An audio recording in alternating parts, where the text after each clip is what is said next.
ज्यादा उम्मीदें और ज्यादा इम्कानात ये है कि आज चांद नजर आ जाएगा और कल इंशाअल्लाह ईद होगी, बाकी सब अल्लाह की मर्जी। लेकिन आज हम आपको बड़ी ही आसानी से और आसान जबान में ईद की नमाज का तरीका बताएंगे, जिसको सुनना, देखना और समझना बेहद जरूरी है, क्योंकि यह नमाज साल में सिर्फ 2 मरतबा पढ़ी जाती है। इसलिए इसमें अक्सर अच्छे अच्छे लोगों से गड़बड़ हो जाती है, सहव हो जाता है। देखिए, हम दिन में 5 वक्त नमाज पढ़ते हैं, लोगों को नमाज पढ़ते हुए देखते हैं, फिर भी हमसे सहव हो जाता है, भूल हो जाती है, कहीं ना कहीं गलती हो जाती है। और ईद की नमाज तो साल में सिर्फ 2 मरतबा पढ़ी जाती है और दूसरी नमाजों से थोड़ी सी अलग होती है। इसमें 6 जायद तकबीरें होती हैं, यानी 6 तकबीरें एक्स्ट्रा होती है। इसमें खुतबा भी होता है, दुआ भी होती है। इसलिए आज हम जैसा बता रहे हैं उसे ध्यान से सुने, देखें और समझें, तो इंशाअल्लाह अल्लाह से उम्मीद है कि गलती की गुंजाइश नहीं होंगी। लेकिन इससे पहले कुछ ईद के दिन की सुन्नतें और कुछ आमाल भी आप सुन ले और उसको जहन नशीन कर ले और उस पर अमल भी करें, तो इंशाअल्लाह ईद के दिन का पूरा पूरा हक अदा होगा और जो सवाब मिलने वाला है वो सवाब भी इंशाअल्लाह पूरा पूरा मिलेगा।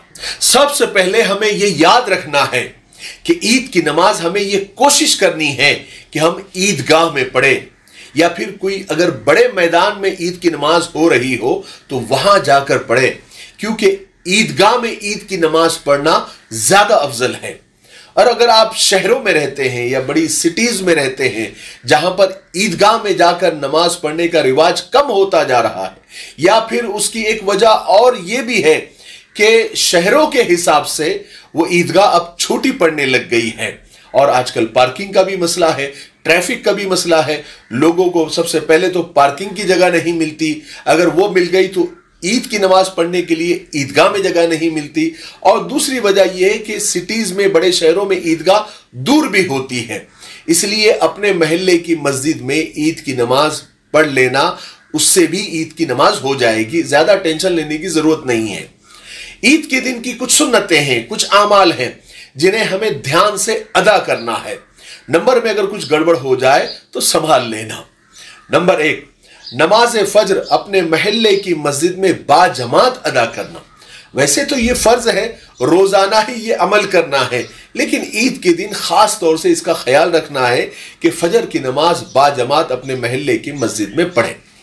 नंबर 2, अच्छे से गुस्ल कर लेना है, फराइज, सुन्नतें और मुस्तहिबात का ख्याल रखते हुए। नंबर 3, अच्छे से मिसवाक कर लेना है, दांत साफ कर लेना है। ये भी रोजाना करने का काम है, ये सारे रोजाना करने के काम है, लेकिन ईद के दिन खास तौर से इसका ख्याल रखना है। नंबर 4, अच्छी से अच्छी खुशबू लगाना है। नंबर 5, अपने कपड़ों में अच्छे से अच्छे जो कपड़े होंगे या जो नए आपने सिलाए होंगे वो कपड़े पहनना। नंबर 6, ईदगाह की तरफ पैदल जाना। नंबर 7, वापसी में रास्ता बदल कर आना। नंबर 8, आते और जाते हुए ईद उल फित्र में आहिस्ता आवाज में और ईद उल अज़हा यानी बकरीद में बुलंद आवाज से, लेकिन अभी ये ईद उल फित्र है तो आहिस्ता आवाज में तकबीर तशरीक पढ़ना। तकबीर तशरीक क्या है? अल्लाहु अकबर, ला इलाहा इल्लल्लाह, वल्लाहु अकबर वलिल्लाहिल हम्द। नंबर 9, ईदगाह या मस्जिद में पहुंचकर तकबीर तशरीक पढ़ना बंद कर देना। नंबर 10, खुतबे को गौर से सुनना। बहुत सारे लोग बातें करने में लगे हुए होते हैं, इससे ईद की नमाज का सवाब आधा हो जाता है। नंबर 11, ईद की नमाज से पहले सदका फित्र अदा कर देना। और नंबर 13, ईद की नमाज से पहले कुछ मीठा खा लेना या ताक अदद में छुआरे या खजूर खा लेना। ताक अदद यानी 1, 3, यानी और जो है 1, 3, 5, 7 जितना भी आप खा सकते हैं। किसी किसी का कोठा ज्यादा होता है, लेकिन बहरहाल मीठा खा लेना अफजल है। नंबर 13, नमाज के बाद आपस में मुलाकात, मुसाफा, मुआनका करना। हालांकि ये कोई यानी जरूरी नहीं है, लेकिन एक ईद की खुशी होती है, लोग एक दूसरे से मुसाफा करते हैं, मुआनका करते हैं, इससे मोहब्बत बढ़ती है तो मुसाफा और मुआनका कर लेना और ये दुआ पढ़ना कि तक़ब्बलल्लाहु मिन्ना व मिनकुम। नंबर 14, ईद के दिन खुशियां मनाना, खुशियों का इजहार करना। यानी ईद का दिन है, मुंह लटका के बैठना या किसी पुरानी बात का टेंशन ले लेना या दिल में खलिश रखना, या फिर कोई इफ्तारी को नहीं आया था, कोई रिश्तेदार का फोन नहीं आया, या ईद के दिन उसने मुबारकबादी नहीं दी, बहुत सारी बातें लोग गांठ बांध कर दिलों में रख लेते हैं और बड़े मायूस रहने लग जाते हैं। नहीं, ईद का दिन है, खुश रहने का हुक्म है, इसलिए खुशी का इजहार करना।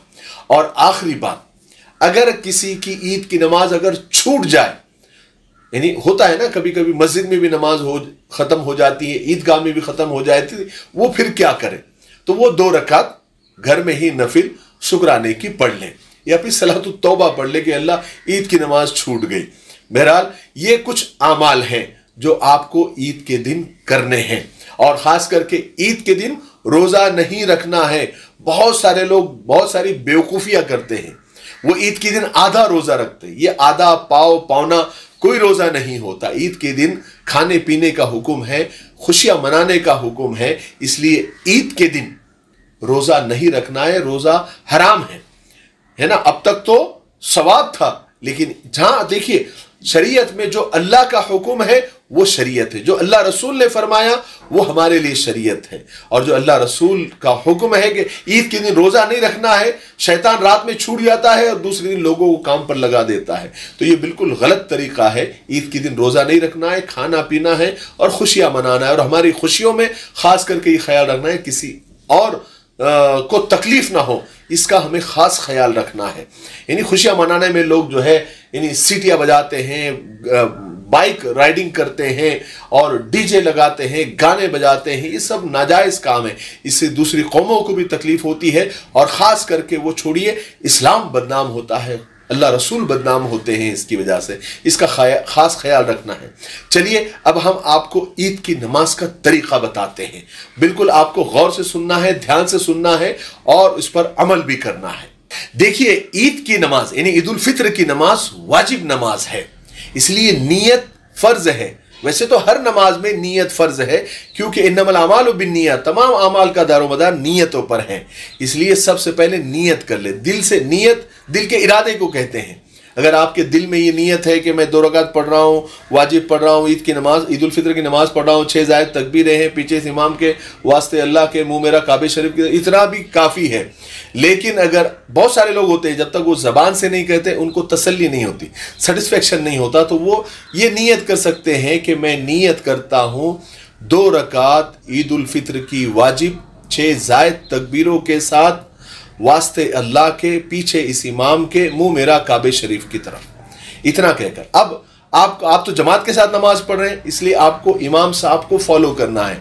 तो इमाम क्या करेंगे, सबसे पहले वो तकबीर कहेंगे, पहली तकबीर अल्लाहु अकबर कहकर वो हाथ बांध लेंगे, यानी अपने दोनों हाथ कानों तक उठाएंगे और बांध लेंगे। हमको भी वैसे ही फॉलो करना है, अल्लाहु अकबर कहकर हाथ बांध लेना है। इमाम साहब सना पढ़ेंगे, सना पढ़ने के बाद इमाम साहब तकबीर कहेंगे। अब आपको इमाम साहब क्या करेंगे, अल्लाहु अकबर कहकर हाथ छोड़ देंगे, हमको भी अल्लाहु अकबर कहकर हाथ छोड़ देना है, एक हो गया। फिर दूसरी तकबीर कहेंगे, अल्लाहु अकबर, हाथ छोड़ देंगे, हमको भी दूसरी तकबीर में अल्लाहु अकबर कहकर हाथ छोड़ देना है। फिर तीसरी तकबीर में वो हाथ बांध लेंगे, हमको भी हाथ बांध लेना है, अल्लाहु अकबर। उसके बाद इमाम साहब सूरह फातिहा पढ़ेंगे, सूरत पढ़ेंगे, हमको खामोश सुनना है। फिर रुकू करेंगे, सजदा करेंगे, फिर दूसरी रकात के लिए खड़े हो जाएंगे। अब दूसरी रकात के लिए जब वो खड़े हो जाएंगे इमाम साहब, तो वो पहले कोई तकबीर नहीं है यहाँ पर, वो पहले सूरह फातिहा पढ़ेंगे, फिर कोई सूरत पढ़ेंगे। अब रुकू में जाने से पहले वो 3 तकबीरें पढ़ी जाएगी। इमाम साहब पहली तकबीर पढ़ेंगे, अल्लाहु अकबर कहकर हाथ छोड़ देंगे, हमको भी पहली तकबीर अल्लाहु अकबर कहकर हाथ छोड़ देना है। फिर दूसरी तकबीर इमाम साहब कहेंगे अल्लाहु अकबर, हमको भी अल्लाहु अकबर, ये 2 तकबीरें हो गई।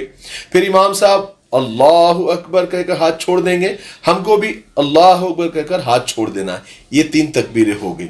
और चौथी तकबीर में इमाम साहब डायरेक्ट रुकू में चले जाएंगे, हमको भी हाथ नहीं उठाना है चौथी तकबीर में, और रुकू में चले जाना है। फिर इमाम रुकू करेंगे, सजदा करेंगे, कायदा करेंगे, सलाम पढ़ेंगे, नमाज ख़त्म हो जाएगी, फिर इमाम साहब खुतबे के लिए खड़े होंगे। खुतबे को गौर से सुनना है जैसे मैंने पहले आपको बताया, और उसके बाद दुआ होगी। फिर उसके बाद आपको जो है लोगों से मुलाकात करनी है, दुआएं देनी है, मुसाफा करना है, मुआनेका करना है, और आपको किसी दूसरे रास्ते से घर वापस आ जाना है। ये हो गई ईद की नमाज का मुकम्मल आसान तरीका। मुझे उम्मीद है कि आज की वीडियो से आप सबको बहुत फ़ायदा हुआ होगा।